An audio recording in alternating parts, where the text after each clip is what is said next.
Hoax atau berita bohong adalah informasi yang sesungguhnya tidak benar, tetapi dibuat seolah-olah benar adanya. Tujuan dari berita bohong yakni untuk membuat masyarakat merasa tidak aman, tidak nyaman, dan kebingungan.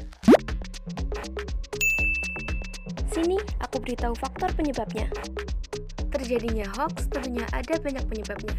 Yang terutama adalah karena perkembangan teknologi pada saat ini, di mana setiap orang mudah untuk menerima informasi dari mana saja, terutama melalui internet. Hot Truth and We Are Social menerbitkan laporan digital 2022 Upload Global Session Report. Laporan ini merangkum tren digital dan media sosial terbaru di seluruh dunia, termasuk tentang jumlah pengguna internet saat ini. Menurut laporan itu, jumlah pengguna internet di dunia kini mencapai 5 miliar. Angka ini mewakili 63% populasi penduduk dunia yang kini diperkirakan mencapai 7,93 miliar orang. Sedangkan pengguna internet di Indonesia terus bertumbuh dari tahun ke tahun.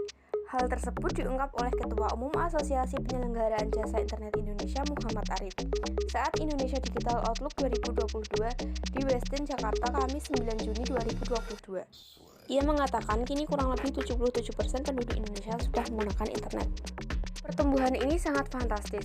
Sebelum pandemi, angkanya hanya 175 juta. Sedangkan data APJJI tahun 2022, pengguna internet di Indonesia mencapai sekitar 210 juta.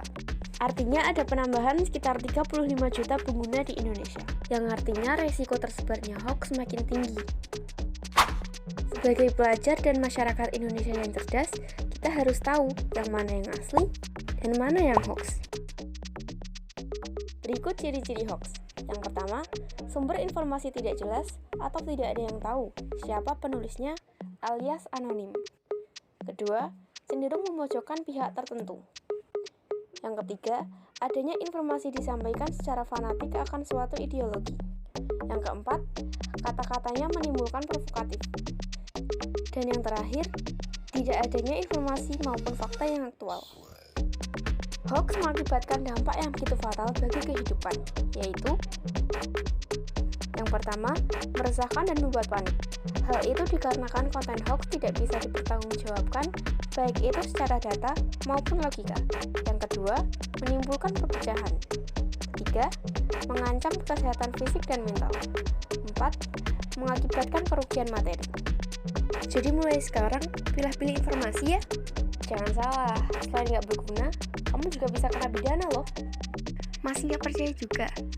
Nih, aku kasih tahu.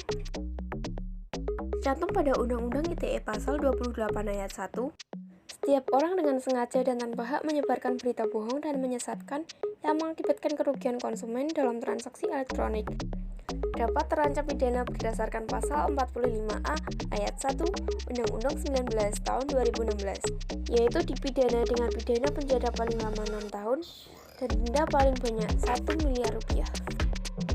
Jangan terima berita yang belum pasti kebenarannya. Yuk terapkan 3S. Saring sebelum sharing. Terima kasih telah menyaksikan hingga akhir. Saya menyadari masih ada banyak kekurangan dalam video ini. Maka dari itu, saya meminta dari teman-teman sekalian untuk memberikan saya saran dan kritik yang membangun agar kedepannya saya menjadi yang lebih baik lagi. Terima kasih.